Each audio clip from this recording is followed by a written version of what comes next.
Hi, hi. This is Sherry with Broken Leg Vinyl here to show you how to trace. And I found simple images with a Google search for free Valentine clip art. So this grasshopper thing is pretty cool. Now when I trace, I like to make the image as large as I can get it, because that makes tracing easier. So I just stretch the corners to make it big.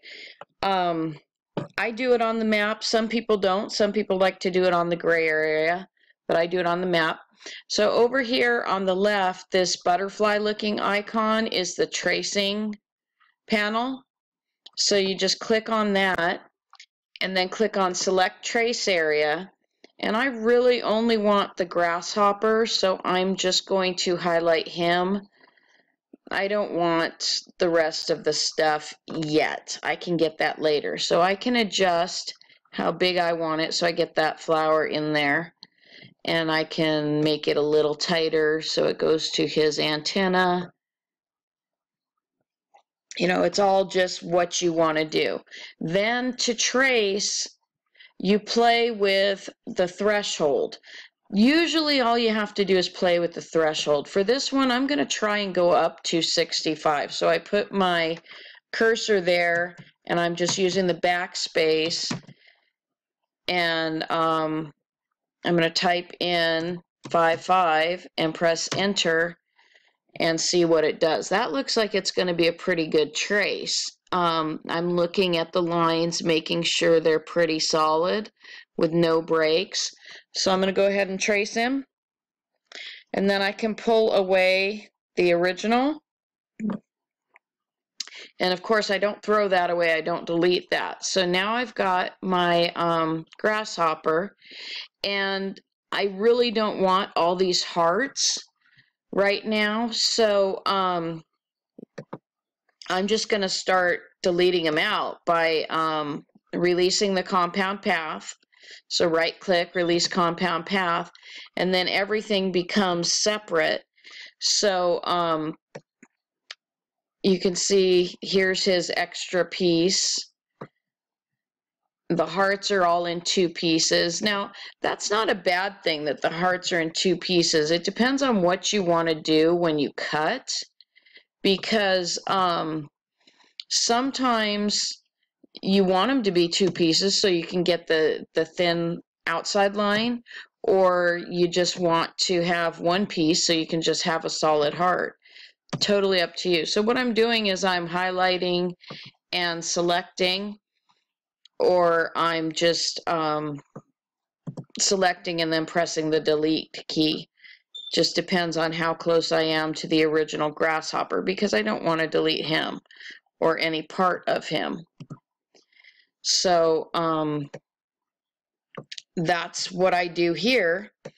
And then if it gets to the point where he doesn't have points closed on him, then I'm going to have to edit points or thicken lines and retrace so that I can get a good looking grasshopper for my Valentine.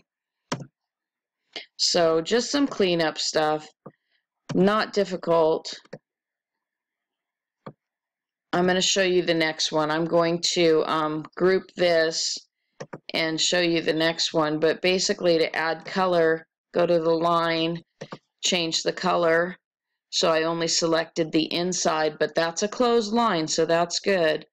I like to do that and just check my lines and see that they're closed, because if they're not closed, then you have to mess with it some more. So you can see that the outline of him is really good, so that's awesome. And yeah, I just do that. I just play with it and see that everything is there, and then I can move on with the project. So the next one I want to do is the Tree of Life.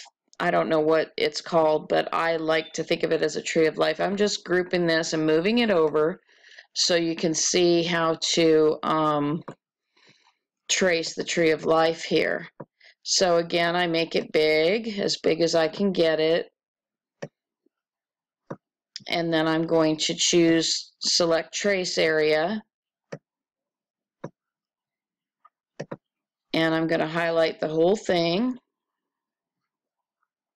And this one actually is going to be a decent trace. Usually you want a black and white image, but this one's going to be really good because of the dark colors.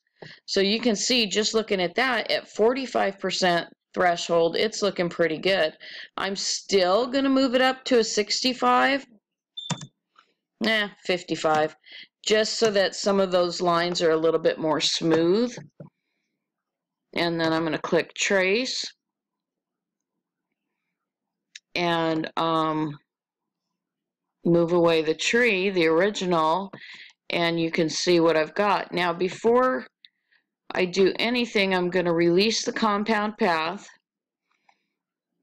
and it really does look good. I'm going to add color to it just to see how it is. This inside heart is white on the original picture, and the outside heart is red, but when I click on the outside heart, I'm getting a lot more than just that one heart.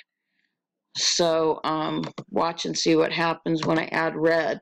Yeah, so all of those are connected together, which isn't bad to begin with. So you just have to play with it. Add your color, and of course it doesn't matter what color it's filled with on your screen.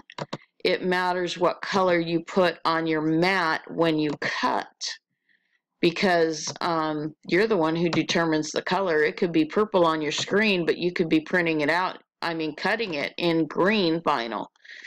It doesn't matter.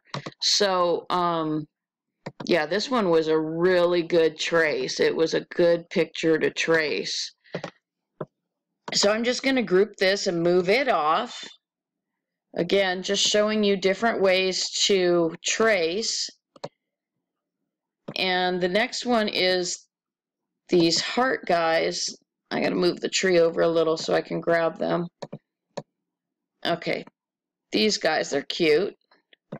I could totally see a kid doing this for Valentine's Day.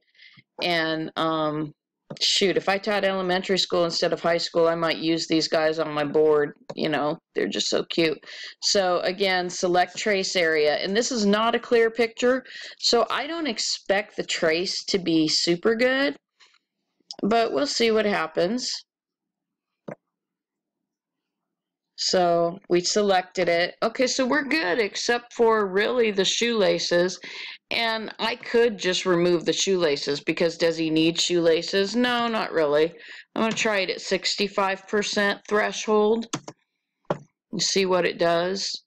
Oh, there you go. The shoelaces look pretty darn good at 65.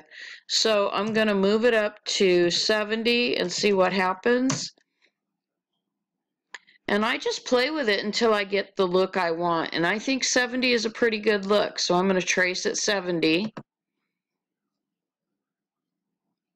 And I'm going to pull off the background because I don't need that anymore. I'm going to go to him and I'm going to look at it. I'm going to stretch him a little bit bigger so I can work with him even better, because there's pieces I won't want, like these tiny pieces in here. I will delete after I release the compound path. There's a red dot in here, something got traced that I don't want. So I'm just going to right click, release compound path, and then go in and delete what I don't want. I don't know about that circle there, but I'm just going to click on and delete what I don't want. Nice and easy. And this is all you do. This is an easy trace. When you do coloring book kind of images, it works out really well. You know, you try things with color and it's more difficult. So my suggestion always is to start with coloring book images and then work your way up to colored images. The exception is that Tree of Life that had all of the dark, solid colors. So that was really pretty. And now when I'm selecting these, I can press the shift key and select more than one at a time. You don't have to, but you know, that does make things go a little bit faster if you click on one and then hold down the shift key and click on the rest that you want that color. It goes a little faster than choosing color every single time for every single thing. And I wonder what color smile he should have if I'm making him a red heart. But let's see what happens here when I click on that and make it red. Oh, that's nice. And then we'll do the background area. Let's do a pink just for fun. Okay, so I still have to color more, and of course it gave him pink hands. I don't want that, but you get the idea, and that's all there is to tracing. And you don't have to fill if you know what you're doing as far as what you want, where you want to go with your image. You don't have to add color. It's totally 100% up to you. Now on some of these, adding color is going to get messy because of the background color, but not on all of them. It's just a game, and you learn how to play the game by doing it. Anyway, I'm Sherry with Broken Leg Vinyl, and I hope this helped you. Let me know what you think. Take care. Bye.